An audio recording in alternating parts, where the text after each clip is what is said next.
Hi everyone, welcome to Anitha academy. ఇప్పుడే మన ఛానల్ని ఎవరైనా కొత్తగా చూస్తున్నట్లయితే ప్లీజ్ తప్పకుండా సబ్స్క్రైబ్ చేసుకోండి. అంతేకాకుండా లైక్ కూడా చేయండి. వీడియోని మీరు లైక్ చేయడం వల్ల చాలామందికి మన వీడియోస్ రీచ్ అవ్వడం జరుగుతుంది. కాబట్టి తప్పకుండా లైక్ చేయండి, సబ్స్క్రైబ్ చేసుకోండి. మీ సపోర్ట్ అనేది నాకు ఇవ్వండి. ఇక టాపిక్లోకి వెళ్ళినట్లయితే ఈరోజు మనం సిడిపిఓ ఈఓ గ్రేడ్ 1 మరియు grade 2 anganwadi supervisor bits number 147 గురించి డిస్కస్ చేద్దాం. ఇందులో ప్రీవియస్ బిట్స్లో యాక్ట్స్ పైన ఎలాంటి బిట్స్ అడిగారన్నది ఈరోజు చూద్దాం. ఇందులో ఫస్ట్ క్వశ్చన్ ఇక్కడ జతపరచుడు గురించి ఇవ్వడం జరిగింది. ఇక్కడ ఈ క్వశ్చన్కి కరెక్ట్ ఆన్సర్ ఆప్షన్ 4 అనేది కరెక్ట్. ఇక్కడ వాటిపైన మనం డిస్కస్ చేసినట్లయితే కేంద్ర సంక్షేమ బోర్డు ఎప్పుడు ఏర్పడ్డది? 1953లో. బి అనేది కరెక్ట్ ఫస్ట్ దానికి.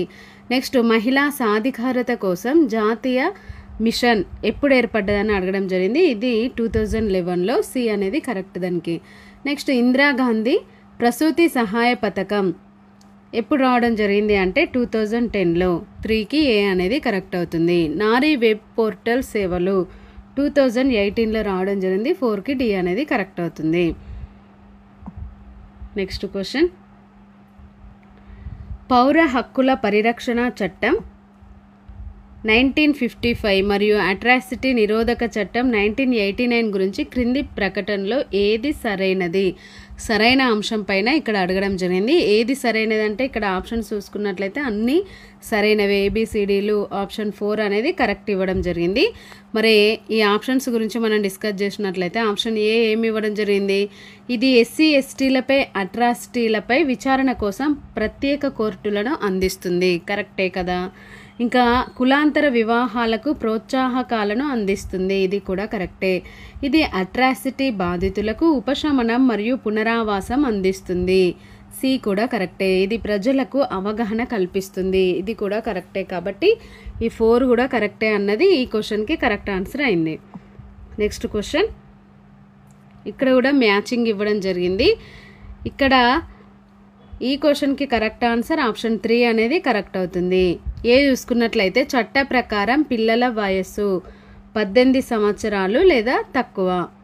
2 అనేది కరెక్ట్. సెక్షన్ 19 ఏం చెప్తుంది? ఇది దేని గురించి అడిగారు? పోక్సో యాక్ట్ 2012 పైన ఈ మ్యాచింగ్ అనేది ఇవ్వడం జరిగింది. మరి సెక్షన్ 19 ఏం చెప్తుంది? పిల్లలపై వేధింపుల కేసులను తప్పనిసరిగా నివేదించడం. నెక్స్ట్ ప్రత్యేక కోర్టులు. ఇది దేని గురించి చెప్తుంది? పోక్సో కేసుల సత్వర విచారణ కోసం ఏర్పాటు అని ఇవ్వడం జరిగింది. సెక్షన్ 21 ఇదేం చెప్తుంది? నేరాలను నివేదించడంలో విఫలమైనందుకు జరిమానా అనేది సెక్షన్ 21 ప్రకారం విధించడం జరుగుతుంది. నెక్స్ట్ క్వశ్చన్ 2023-24లో ప్రస్తుతం చేపట్టబడుతున్న ఎన్ఎఫ్హెచ్ఎస్ అనేది ఎన్నవ రౌండు అని అడగడం జరిగింది. ఈ 23-24లో చేపట్టింది 6వ రౌండు. ఆప్షన్ 3 అనేది ఈ క్వశ్చన్కి కరెక్ట్ ఆన్సర్ అవుతుంది. నెక్స్ట్ క్వశ్చన్ 1993లో జాతీయ జనాభా విధానాన్ని ప్రతిపాదించడానికి క్రింది ఏ కమిటీని నియమించారు అని అడగడం జరిగింది. ఏ కమిటీ అంటే స్వామినాథన్ కమిటీ. ఆప్షన్ 2 అనేది ఈ క్వశ్చన్కి కరెక్ట్ ఆన్సర్ అవుతుంది. నెక్స్ట్ క్వశ్చన్ భారతదేశంలో పంచాయతీరాజ్ వ్యవస్థ యొక్క పరిణామానికి సంబంధించి క్రింది సంఘటనలను కాలక్రమానుసారం అమర్చండి అని అడగడం జరిగింది. దీనికి కరెక్ట్ ఆన్సర్ ఆప్షన్ 2 అనేది కరెక్ట్ అవుతుంది. ఫస్ట్ 4, తర్వాత 2, 3, 1 అనేది కరెక్ట్ అవుతుంది. ఇక్కడ పేసా యాక్ట్ అనేది 1996లో ఏర్పడ్డది. బల్వంత్ రాయ్ మెహతా కమిటీ అనేది 1957లో ఏర్పడ్డది. నెక్స్ట్ క్వశ్చన్ వరకట్న మరణం అనే భావన భారత శిక్షా స్మృతిలో ఎప్పుడు ప్రవేశపెట్టబడింది అంటే 1986లో. ఆప్షన్ 1 అనేది ఈ క్వశ్చన్కి కరెక్ట్ ఆన్సర్ అవుతుంది. Next question COVID-19 contact tracing కోసం భారత ప్రభుత్వం ఏ సమాచార సాంకేతిక వేదిక లేదా కమ్యూనికేషన్ టెక్నాలజీ ప్లాట్ఫామ్ను ప్రారంభించింది అంటే ఆరోగ్య సేతు. ఆప్షన్ 1 అనేది ఈ క్వశ్చన్కి కరెక్ట్ అవుతుంది.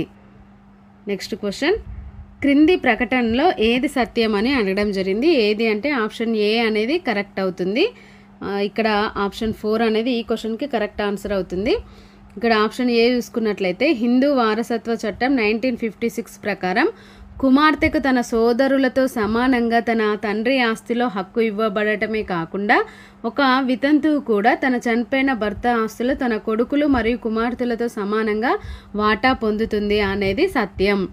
కాబట్టి ఏ అనేది కరెక్ట్ అవుతుంది. మిగతా వాటిని మనం గమనించినట్లయితే ఇక్కడ యాక్ట్ యొక్క ఇయర్ అనేది రాంగ్ ఇవ్వడం జరిగింది, మిగతా అన్ని కరెక్ట్ ఇచ్చి. కాబట్టి ఇక్కడ ఇయర్ను చూసుకుంటే మనకు ఆన్సర్ అనేది ఈజీగా దొరుకుతుంది. Next question,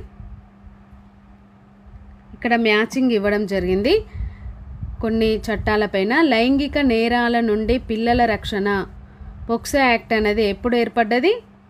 2012లో.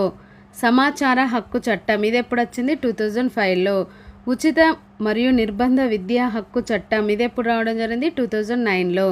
బాల్య వివాహాల నిషేధ చట్టం 2006లో రావడం జరిగింది. ఈ క్వశ్చన్కి కరెక్ట్ ఆన్సర్ ఆప్షన్ 4 అనేది కరెక్ట్ అవుతుంది.